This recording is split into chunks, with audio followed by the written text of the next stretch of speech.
ਅੰਮ੍ਰਿਤਸਰ ਤੋਂ ਵੱਡੀ ਖਬਰ ਆ ਰਹੀ ਹੈ। ਅੰਮ੍ਰਿਤਸਰ ਦੇ ਹਲਕਾ ਰਾਜਾ ਸਾਂਸੀ ਦੇ ਪਿੰਡ ਅਦਲੀਵਾਲ 'ਚ ਸੰਤ ਨਿਰਾਕਾਰੀ ਮੰਡਲ 'ਚ ਆਤੰਕਵਾਦੀ ਹਮਲਾ ਹੋਇਆ ਹੈ। ਦੱਸਿਆ ਜਾ ਰਿਹਾ ਹੈ ਕਿ ਨਿਰਾਕਾਰੀ ਭਵਨ 'ਚ ਸਾਸਨ ਦੌਰਾਨ 2 ਮੋਟਰਸਾਈਕਲ ਸਵਾਰ ਨੌਜਵਾਨਾਂ ਨੇ ਗ੍ਰੇਨੇਡ ਬੰਬ ਸੁੱਟਿਆ, ਜਿਸ ਵਿੱਚ 3 ਲੋਕਾਂ ਦੇ ਮਾਰੇ ਜਾਣ ਦੀ ਖਬਰ ਦੱਸੀ ਜਾ ਰਹੀ ਹੈ। 15 ਤੋਂ 20 ਲੋਕ ਜਿਹੜੇ ਨੇ ਜ਼ਖਮੀ ਦੱਸੇ ਜਾ ਰਹੇ ਨੇ। ਤਸਵੀਰਾਂ ਤੁਸੀਂ ਦੇਖ ਰਹੇ ਹੋ ਅੰਮ੍ਰਿਤਸਰ ਦੀਆਂ। ਇਸ ਤੋਂ ਬਾਅਦ ਜਿਹੜੀ ਨੇ ਪੰਜਾਬ ਵਿੱਚ ਜਿਹੜਾ ਅਲਰਟ ਜਾਰੀ ਕਰ ਦਿੱਤਾ ਗਿਆ ਹੈ। ਦੂਜੀ ਤਸਵੀਰਾਂ ਤੁਸੀਂ ਦੇਖ ਰਹੇ ਹੋ ਲੁਧਿਆਣਾ ਦੇ ਰੇਲਵੇ ਸਟੇਸ਼ਨ ਦੀਆਂ। ਲਗਾਤਾਰ ਸੁਰੱਖਿਆ ਵਧਾ ਦਿੱਤੀ ਗਈ ਹੈ। ਰੇਲਵੇ ਸਟੇਸ਼ਨ ਦੀ ਚੈਕਿੰਗ ਕੀਤੀ ਜਾ ਰਹੀ ਹੈ। ਲੁਧਿਆਣਾ ਦੇ ਪੁਲਿਸ ਜਵਾਨ ਨੇ ਜਿਹੜੇ ਲਗਾਤਾਰ ਰੇਲਵੇ ਸਟੇਸ਼ਨ ਦੀ ਚੈਕਿੰਗ ਕਰ ਰਹੇ ਨੇ।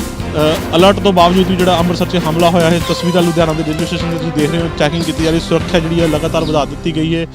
ਸਟੇਸ਼ਨ ਤੋਂ ਇਲਾਵਾ ਅਗਰ ਲੁਧਿਆਣਾ ਦੇ ਬਾਜ਼ਾਰਾਂ ਦੀ ਗੱਲ ਕਰੀਏ ਤਾਂ ਪੰਜਾਬ ਪੁਲਿਸ ਵੱਲੋਂ ਬਾਜ਼ਾਰਾਂ ਵਿੱਚ ਵੀ ਸੁਰੱਖਿਆ ਵਧਾ ਦਿੱਤੀ, ਕਿਉਂਕਿ ਅੱਜ ਸੰਡੇ ਦਾ ਦਿਨ ਹੈ, ਐਤਵਾਰ ਦਾ ਦਿਨ ਹੈ। ਲਗਾਤਾਰ ਜਿਹੜੀ ਬਾਜ਼ਾਰਾਂ 'ਚ ਜਿਹੜੀ ਭੀੜ ਸੀਗੀ ਉਹ ਅੱਜ ਜਿਹੜੀ ਅੰਮ੍ਰਿਤਸਰ ਦੇ ਹਮਲੇ ਤੋਂ ਬਾਅਦ ਜਿਹੜੀ ਸੁਰੱਖਿਆ ਵਧਾ ਦਿੱਤੀ ਗਈ ਹੈ। ਕਿਸੇ ਤਰ੍ਹਾਂ ਦੀ ਕੋਈ ਘਟਨਾ ਨਾ ਵਾਪਰੇ। ਇਸ ਤੋਂ ਇਲਾਵਾ ਜਿਹੜੀ ਸੁਰੱਖਿਆ ਪੰਜਾਬ ਪੁਲਿਸ ਵੱਲੋਂ ਵਧਾ ਦਿੱਤੀ ਗਈ ਹੈ।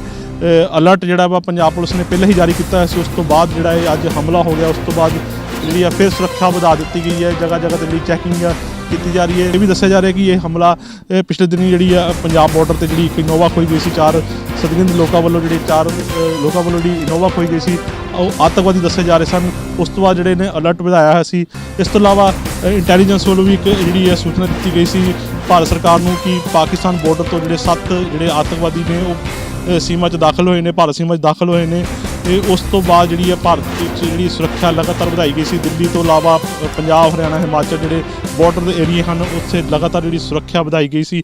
ਅੱਜ ਅੰਮ੍ਰਿਤਸਰ ਹਮਲੇ ਤੋਂ ਬਾਅਦ ਇੱਕ ਵਾਰ ਫਿਰ ਜਿਹੜੀ ਹੈ ਸੁਰੱਖਿਆ ਵਧਾ ਦਿੱਤੀ ਗਈ ਹੈ। ਇੱਥੇ ਇੰਟੈਲੀਜੈਂਸ ਜਿਹੜੀ ਹੈ ਫੇਲ ਹੁੰਦੀ ਦਿਖ ਰਹੀ ਹੈ। ਸੁਰੱਖਿਆ ਦੇ ਬਾਵਜੂਦ ਵੀ ਅੱਜ ਅੰਮ੍ਰਿਤਸਰ 'ਚ ਇੱਕ ਵੱਡਾ ਹਮਲਾ ਹੋਇਆ ਹੈ। 2 ਗ੍ਰੇਨੇਡ ਸੁੱਟੇ ਗਏ ਨੇ। ਸਤਸੰਗ ਦੌਰਾਨ ਇਹ ਦੱਸਿਆ ਜਾ ਰਿਹਾ 3 ਲੋਕਾਂ ਦੇ ਮਾਰੇ ਜਾਣ ਦੀ ਖਬਰ ਹੈ।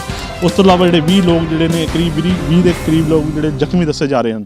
ਇਹ ਪਹਿਲਾਂ ਤੋਂ ਹੀ ਹਾਈ ਜਿਹੜਾ ਅਲਰਟ ਜਾਰੀ ਸੀ ਅਤੇ ਉਹਦੇ ਮੁਤਾਬਕ ਜਿਹੜੀ ਚੈਕਿੰਗ ਪਹਿਲਾਂ ਵੀ ਆਲਰੇਡੀ ਚੱਲ ਰਹੀ ਸੀ। ਚੈਕਿੰਗ ਸਵੇਰੇ ਸ਼ਾਮੀ ਜਾਂ ਜਦੋਂ ਵੀ ਜ਼ਰੂਰਤ ਪੈਂਦੀ ਆ ਉਦੋਂ ਚੈਕਿੰਗ ਚੱਲਦੀ ਹੈ। ਕਿਸ ਤਰ੍ਹਾਂ ਦੇ ਹੁਕਮ ਆਏ ਨੇ, ਹੁਣ ਕੀ ਹੋਇਆ? ਹੁਣ ਵੀ ਬਲਾਸਟ ਦਾ ਅੰਮ੍ਰਿਤਸਰ ਇਹ ਜਿਹੜਾ ਹੋਇਆ ਬਲਾਸਟ ਉਹਦੇ ਬਾਰੇ ਪਤਾ ਲੱਗਾ ਸੀ। ਉਹਦੇ ਦੁਬਾਰਾ ਸਵੇਰੇ ਵੀ ਚੈਕਿੰਗ ਹੋਈ ਆ। ਹੁਣ ਦੁਬਾਰਾ ਫਿਰ ਜਿਹੜੀ ਹਾਈ ਅਲਰਟ ਕਰਕੇ ਜਿਹੜੀ ਚੈਕਿੰਗ ਹੁਣ ਜਿਹੜੇ 25 ਅੱਜ ਜਵਾਨ ਸਾਡੇ ਚੈਕਿੰਗ 'ਤੇ ਲੱਗੇ ਆ। RPF GRP CA ਸਟਾਫ ਸਾਡਾ ਵਗੈਰਾ ਜਿਹੜਾ ਵਾ ਇਹ ਸਾਰੇ ਨਾਲ ਚੈਕਿੰਗ ਕਰਦੇ। ਪੰਜਾਬ ਪੁਲਿਸ ਨੂੰ ਕਹਿਤਾ ਤੁਸੀਂ ਅਲਰਟ? ਹਾਂਜੀ, ਅਲਰਟ ਪੰਜਾਬ ਪੁਲਿਸ ਨੂੰ ਆਲਰੇਡੀ ਆ, ਪਹਿਲਾਂ ਹੀ ਅਲਰਟ ਆ ਅਤੇ ਹੁਣ ਵੀ ਦੁਬਾਰਾ ਨਾਲ